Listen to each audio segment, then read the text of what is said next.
요한복음 8장 2절부터 11절까지의 말씀. 제가 가지고 있는 성경은 신약성경 157페이지입니다. 요한복음 8장 2절에서 11절까지의 말씀.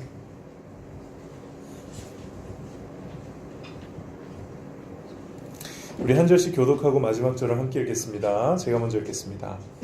아침에 다시 성전으로 들어오시니 백성이 다 나오는지라 앉으사 그들을 가르치시더니 서기관들과 바리새인들이 음행 중에 잡힌 여자를 끌고 와서 가운데 세우고 예수께 말하되 선생이여 이 여자가 간음하다가 현장에서 잡혔나이다. 모세는 율법에 이러한 여자를 돌로 치라 명하였거니와 선생은 어떻게 말하겠나이까. 그들이 이렇게 말하면 고발할 조건을 얻고자 하여 예수를 시험함이러라. 예수께서 몸을 굽히사 손가락으로 땅에 쓰시니 그들이 묻기를 맞이 아니하는지라. 이에 일어나 이르시되 너희 중에 죄 없는 자가 먼저 돌로 치라 하시고 다시 몸을 굽혀 손가락으로 땅에 쓰시니 그들이 이 말씀을 그들이 이 말씀을 듣고 양식의 가책을 느껴 어른으로 시작하여 젊은이까지 하나씩 나가고 오직 예수와 그 가운데 섰는 여자만 남았더라.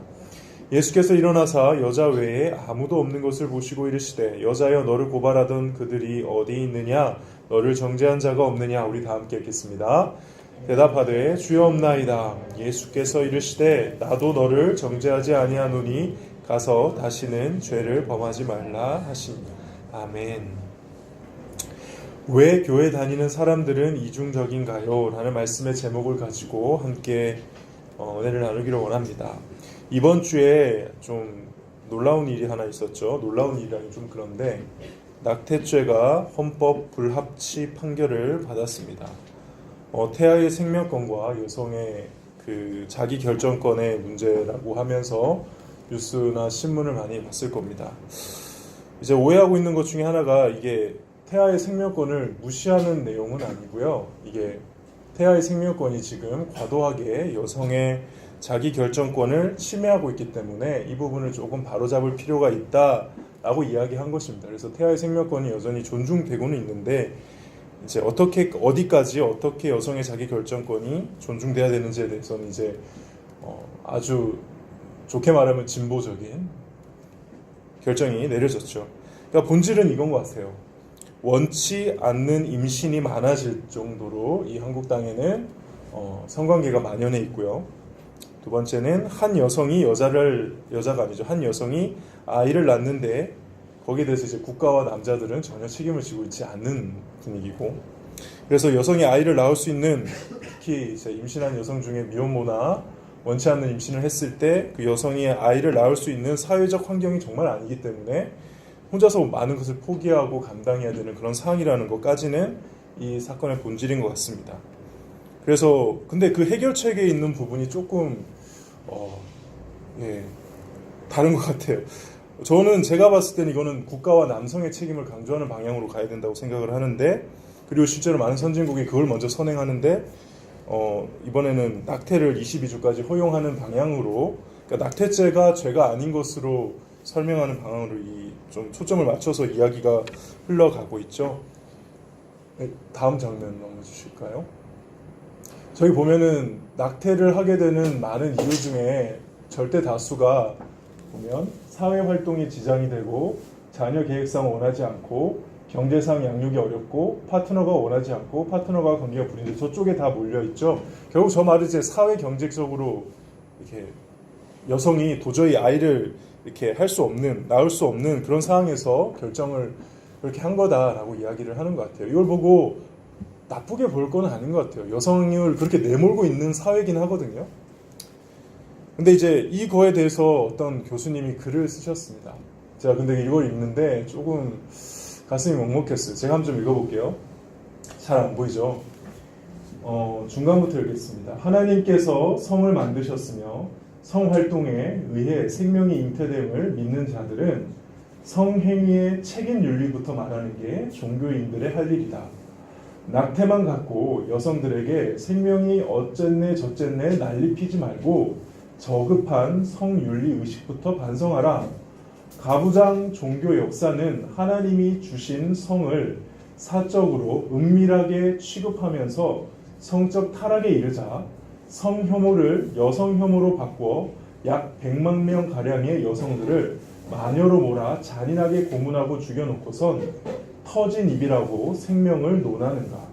마치 유대 당시 바리새인들이 간음하다 붙잡힌 여성만 예수께 데리고 와서 정죄하는 것과 똑같은 사악함이 오늘날에도 그대로 재현되고 있으니 모세율법을 그리도 중요하게 생각한다면 통관한 남자와 여자를 돌로 쳐 죽일 것이요 라는 말씀에 따라 간음한 남자도 함께 데려와야 했듯이 생명의 소중함을 그리도 중요하게 생각한다면 성행위한 남자도 여자와 함께 나란히 세우면서 생명을 말하라. 태아의 생명을 위하는 척 그 뒤에 숨어 성폭력, 간통, 성차별과 몰카, 심지어 어린 여학생까지 성추행하는 목사들로부터 십계명과 예수님의 산상순 앞에서 먼저 자복하라라고 누가 봐도 지금 낙태를 반대하는 사람들을 겨냥해서 이렇게 글을 쓴 이분이 신학대학원 교수세요. 교수신데 이렇게 글을 썼더라고요. 이게 읽는데 일단 동의하는 부분이 있습니다. 저는 어떤 부분이냐면 여기 남성의 책임을 묻는 부분이죠. 이게 사실 오늘 설교 본문을 정하게 된 계기이기도 합니다. 지금 현행법의 제일 문제가 임신을 이렇게 하게 되었을 때 남성한테 책임을 묻지 않는다는 거거든요. 이건 너무 명백히 이상합니다. 오히려 이거는 낙태 반대론자들이 같이 주장해 줘야 되는 부분이거든요. 이 낙태를 할 수밖에 없는 그 여성의 상황 가운데 남자의 책임은 아무도 얘기를 하지 않는다는 거죠. 임신을 혼자 합니까? 아니거든요. 여성의 자기 결정권 이전에 사실은 임신에 대한 남자의 책임에 대해서 논의하지 않는 건 좀 비겁하다고 생각합니다. 그래서 똑같이 보면 여성이 이렇게 낙태를 할 수밖에 없는 상황 가운데 그래도 낙태를 하지 않고 아이를 낳는 사람들을 먼저 존중해 주려면 그에 대해서 아이를 낳는 그 일에 대해서 남성의 책임, 그래서 유럽의 선진국 같은 경우에는 어떻게든 그렇게 아이를 낳게 되면은 거기에 대해서 남자가 양육비 부담을 무조건 해야 되는 그런 구조부터 해서 아이를 낳는 사람을 먼저 존중해 주는 법 환경이 된다는 거죠. 그게 먼저 돼야 된다는 층에서 저기서 지적하는 그 남성의 어떤 이중성, 그리고 남성이 이 문제에 있어서 뒤에 빠져 있다라는 부분을 지적한다는 것은 저는 굉장히 동의하고 맞다고 생각합니다. 근데 이런 글을 읽을 때마다 제가 참 가슴이 아프고 좀 동의할 수 없는 부분을 좀 말씀드리자면은 많은 부분이 이 사람들이 주장하는 바가 동의가 되고 실제로 저는 낙태를 반대하는 사람이지만 또 여성이 처해져 있는 그런 자기 결정권에서 침해를 당하고 있다는 그 주장에도 굉장히 동의를 하거든요. 쉽게 얘기해 볼게요. 저는 낙태 반대하죠. 제가 설마 목사인데 낙태해도 됩니다라고 하겠습니까? 설교 시간에 당연히 낙태는 사람을 죽이는 행위다라고, 생명체는 태어난 존재뿐만이 아니라 그 뱃속에 있는 아이의 어디까지도 다 생명체다라고 저는 말하겠죠. 근데 만약에 여러분 중에 사랑하는 우리 친구들 중에 한 분명이 어떤 일이 터져서 저에게 와서 낙태를 해야 되는 상황이라고 얘기할 때 제가 안 돼, 살인죄야, 애 낳아서 키워, 그렇게 말할까요? 이거 되게 힘든 부분이에요. 그러니까 실제로 낙태가 잘못된 거다라고 말하는 거랑 실제 그거를 어떻게 적용시키며 살 거냐는 사실 굉장히 힘든 부분이기 때문에 저는 이런 사건이 터지면은 두 가지 입장이 다 이해가 되고 거기에서 같이 고민을 하고 싶은데, 이런 글들 보면은 저는 이제 어떤 사람 되는 줄 아세요?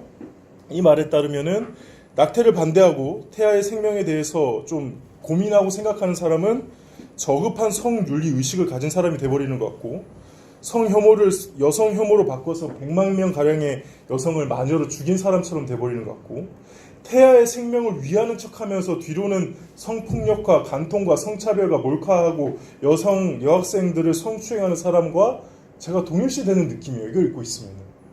그러니까 사실 요즘에 일어나는 요즘에 이렇게 지식인들이라는 사람들이 자신의 의견을 피력할 때 나타나는 아주 특징 중에 하나가 뭐냐면은 극단적이라는 거예요.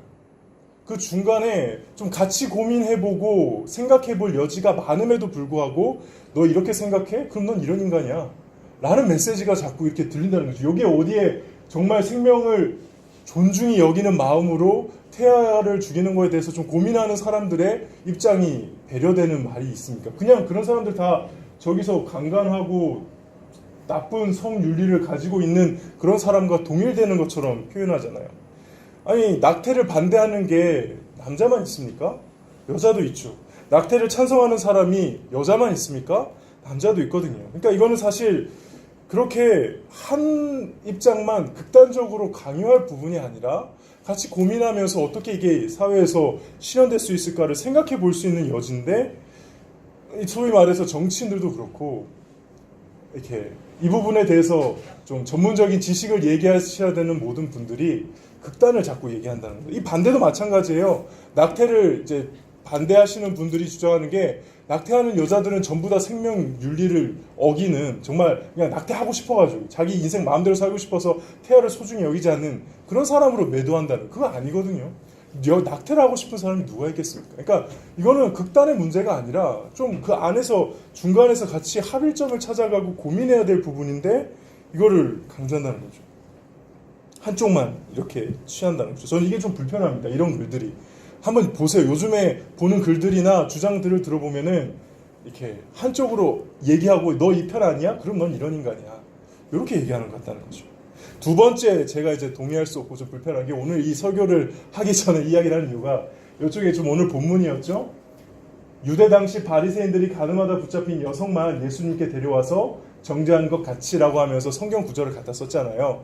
그러니까 저 구절을 이 남자들의 이중성을 비난하기 위해서 성경 구절을 갖고 왔는데, 역설적으로 저 구절은 사실 오늘 같이 읽었던 본문은 남자들의 이중성에 대한 얘기라기보다 오늘 설교 주제인 신앙인들의, 예수 믿는다고 하는 종교인들의 이중성을 드러내는 이야기입니다. 그래서 오늘 본문을 가지고 왔습니다. 그래서 이 본문을 보면서 한번 우리가 어떤 이중성을 가지고 있는지, 우리가 어떻게 해야 될지를 한번 좀 고민해 봤으면 좋겠습니다.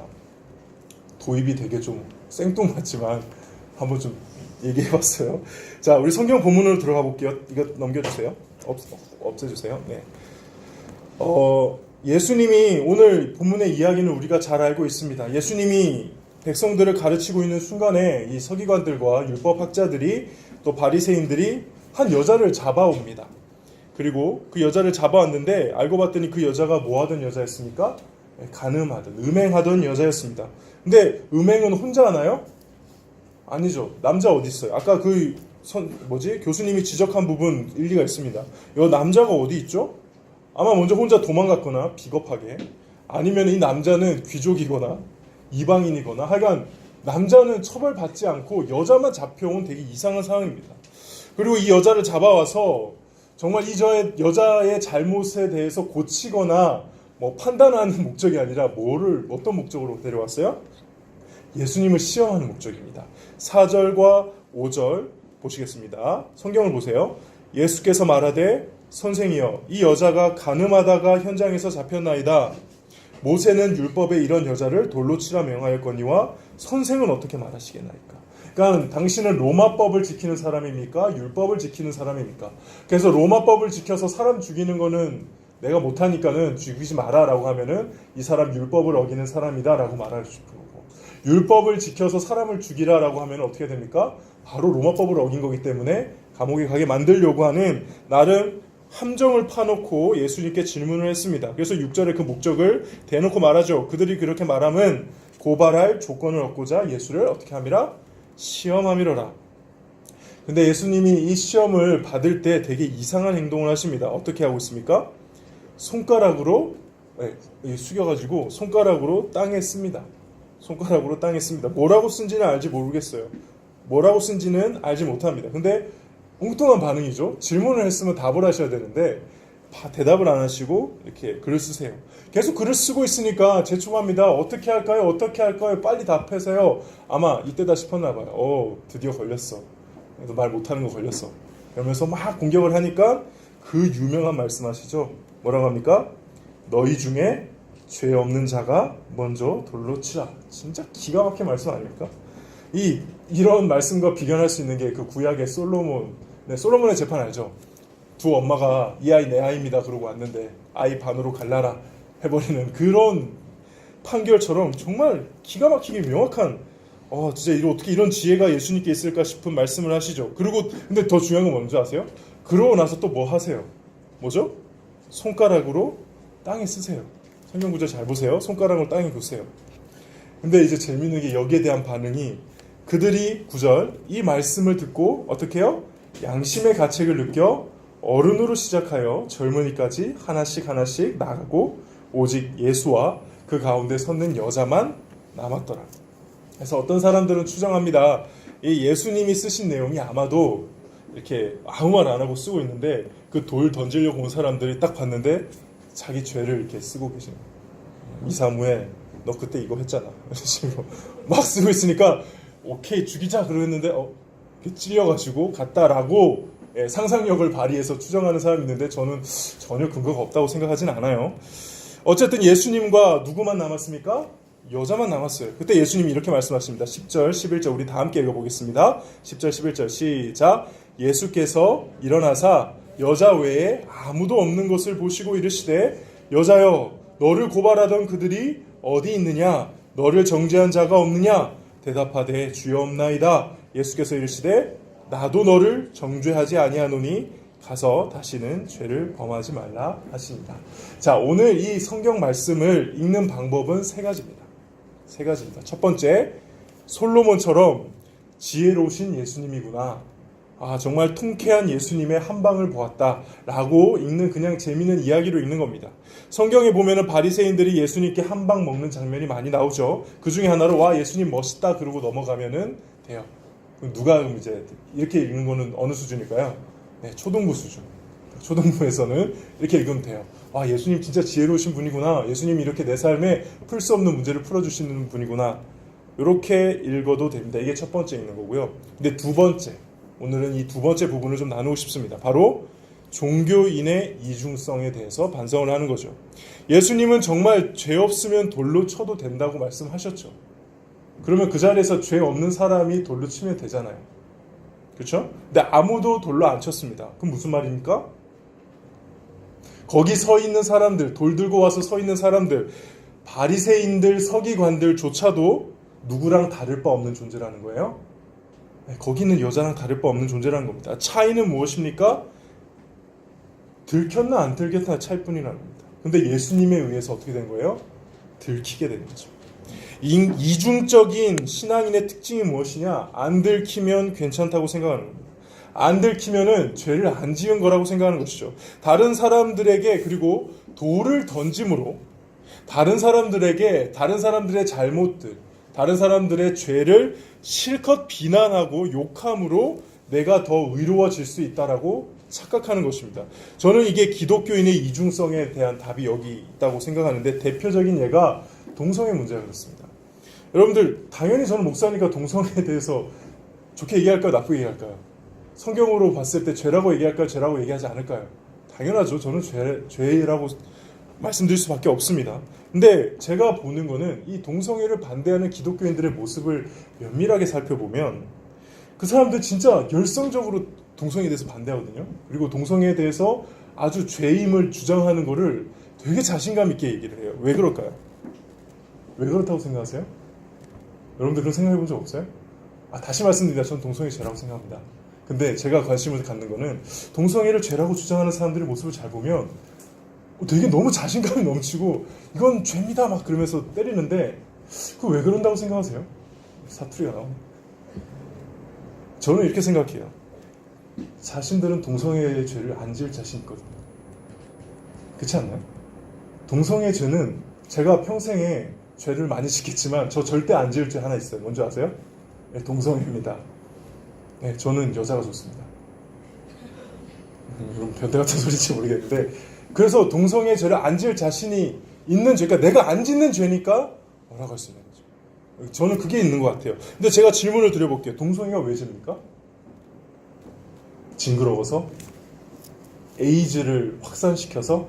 아니요. 성경이 말하는 동성애가 죄인 이유는 하나님께서 만드신 남자와 여자의 결혼의 제도, 결혼의 창조의 질서를 깨트리는 행위이기 때문에 죄거든요. 동의하시나요? 네, 그렇습니다. 근데 그러면 제가 또 다시 물어볼게요. 그래서 동성애가 죄면은 결혼 제도를 깨트리는 타락한 이성애들, 액세서리 고르듯이 연애하고 결혼 전에 무분별하게 성관계하고 결혼 후에도 바람 피고 성추행하고 성폭행하고 이것도 똑같이 죄예요? 아니에요? 죄죠. 이해가 되세요? 그러니까는 동성애가 죄인 이유 때문에 분노를 한다면은 동성애뿐만이 아니라 결혼 제도를 하나님이 만드신 결혼이라는 귀한 이거를 망가뜨리는 모든 행위에 대해서도 우리는 똑같이 분노해야 되는데 그렇지 않거든요. 왜냐하면 그 죄들은 내가 이미 짓고 있는 죄거나 지을 수 있는 죄들이니까. 이해가 되세요? 그러니까 내가 안 짓는 죄만 엄격한 것 같은 거, 그리고 내가 짓는 죄는 스스로 관대하다는 거. 이게 저는 이 그리스도인들이, 예수 믿는다는 사람들이, 종교인들이 가지는 이중성의 원인이라고 생각합니다. 오늘 본문은 그게 이제 폭로되는 장면인 거죠. 이 더러운 죄인들 그러고 난 진짜 저런 인간들은 죽어야 된다고 생각해 라고 돌을 던지려고 하는데 예수님이 쓰시는 거예요. 야, 너 이거 안 보여? 넌 이건 죄 아니야? 라고 폭로하시는 거죠. 그러므로 오늘 본문을 보면서 우리는 이 질문 던져야 됩니다. 나에게 이런 바리새인들과 같은 모습이 있는 것은 아닌가? 혹시 나는 지금 이 본문에서 돌 들고 이 여자를 향해 던지려고 서 있는 사람이 아닌가? 이런 사람들에 대해서 예수님이 이렇게 말씀하십니다. 한번 볼까요? 누가복음 6장 41절에서 42절. 우리 함께 이거 읽어보도록 하겠습니다. 시작. 어찌하여 너는 형제의 눈에 있는 작은 티는 보면서 내 눈 속에 있는 큰 통나무는 보지 못하느냐? 내가 자신의 눈 속에 있는 큰 통나무는 보지 못하면서 어떻게 형제에게 형제여 내 눈 속에 티를 빼어주마 라고 말할 수 있느냐? 위선자여 우선 내 눈 속에 있는 통나무나 빼내라. 그런 다음에야 내 눈이 잘 보여서 형제의 눈 속에 있는 티를 뺄 수 있을 것이다. 이 우리에게 주는 이 본문이 주는 중요한 메시지라는 것이죠. 두 번째 뭐라고요? 종교인의 이중성을 반성하는 차원에서 이 본문 보는 거예요. 근데 세 번째는 우리가 이중적이지 않을 수 있는 어떤 비결을 가르쳐 주는 겁니다. 뭐냐면 오늘 본문을 보면서 우리가 어떻게 구원을 받고 어떻게 살아야 되는가, 요거에 대해서 깨닫는 건데 뭘 하면 되냐면 여기 있는 여자를 주목하면 돼요. 사실 오늘 이야기의 주인공은 누구냐면 저는 여자라고 생각합니다. 잘 생각해보면 지금 여기에 여자를 포함해서 모든 사람들, 죄 없는 사람이 한 명도 없습니다. 맞죠? 다 돌 던지려고 했는데 도망갔다는 거는 그 사람들도 다 죄가 있다는 거죠. 근데 누가 용서받았습니까? 죄책감이 들어서 예수님을 떠난 사람들이 용서를 받았습니까? 아니면 끝까지 예수님 앞에 있었던 이 여자가 용서를 받았습니까? 이게 중요한 메시지입니다. 오직 예수와 그 가운데 섰는 여자만 남았더라. 이 여자는 저와 여러분이 세상 사람들과 똑같은 죄인임에도 불구하고 구원받을 수 있는, 용서받을 수 있는 이유를 제시하는 모델입니다. 이 여자는 끝까지 예수님 곁에 있었고 유일하게 그곳에서 그 여자에게 돌을 던질 수 있었던 예수님이 이렇게 말씀하셨습니다. 나도 너를 정죄하지 아니하노니. 저와 여러분이 이렇게 해서 구원받은 겁니다. 우리가 돌을 안 맞아도 될 만큼, 오히려 돌을 던지는 입장에 있어야 될 만큼 거룩하게 착하게 잘 살아서가 아니라 똑같이 돌 맞아 죽어야 하는데, 똑같이 심판당해야 되는데 주님과 함께 있기 때문에, 주님 앞에 끝까지 엎드려 있었기 때문에 주님이 정죄하지 않아서 우리가 용서받고 구원을 받은 것이죠. 만약에 이 사실을 제대로 알았다면 이중적일 수가 있을까요? 거룩한 척 막 소리 지르면서 뒤로는 호박씨 까는 게 가능할까요? 아닐 겁니다. 이 다음에 예수님이 이렇게 말씀하시죠. 나도 너를 정죄하지 아니하노니 라고 하고 11절에 뭐라고 되어 있죠? 가서 다시는 죄를 범하지 말라. 과연 이 여자가 돌아가서 단 한 번도 죽기 전까지 죄를 안 지었을까요? 우리 경험상 알죠. 그러진 않았을 거예요. 그러나 이 바리새인들처럼, 이 돌 들고 서 있었던 이 종교인들처럼 다른 죄를 비난하면서 욕하면서 그렇게 신앙생활을 했을까요? 그렇지 않았을 것 같아요. 이 여자가 어떻게 신앙생활을 했을지 상상해 보세요. 그리고 그게 우리의 신앙생활이어야 됩니다. 로마서 8장 1절부터 2절 이렇게 나와 있습니다. 그러므로 이제 그리스도 예수 안에 있는 사람은 정죄를 받지 않습니다. 그것은 그리스도 예수 안에서 생명을 주시는 성령의 법이 죄와 사망의 법에서 여러분을 해방시켰기 때문입니다. 그 죄의 정죄에서 해방되어서 예수님이 나에게 베푸신 그 용서의 감사함을 인식하며, 비록 죄의 습관이 있어서 다시 넘어지고 쓰러지지만 일어서서 나를 용서해 주셨던 이때를 기억하며, 돌 맞아 죽을 뻔함이 당연함에도 살아났었던 이때를 기억하며 살아가는 게 참된 신앙인들이고, 그래야 그리스도인으로서 살 때 이중성이 저는 없어질 수 있다고 믿습니다. 말씀을 정리하겠습니다. 오늘 본문을 보면서 바리새인들과 함께 씩씩거리며 이 여자에게 침을 뱉고 돌을 던지려고 하던 자들 중에 혹시 저기 멀리 보이는 자들 중에 내가 없나요? 만약에 그게 나의 모습이었다라고 하면 돌 내려놓으시고 이 여자처럼 주님 앞에 엎드리는 것이 우리가 해야 될 일입니다. 우리가 받은 구원이 이 여자와 같구나, 이게 깨달아진다면 그때서야 저는 지금 이렇게 만연해 있는 이중적인 신앙, 외식하는 신앙이 사라질 수 있다고 믿습니다. 우리가 이 여자의 믿음, 이 여자의 길을 가기를 주님의 이름으로 축복합니다. 함께 기도하며 나가겠습니다.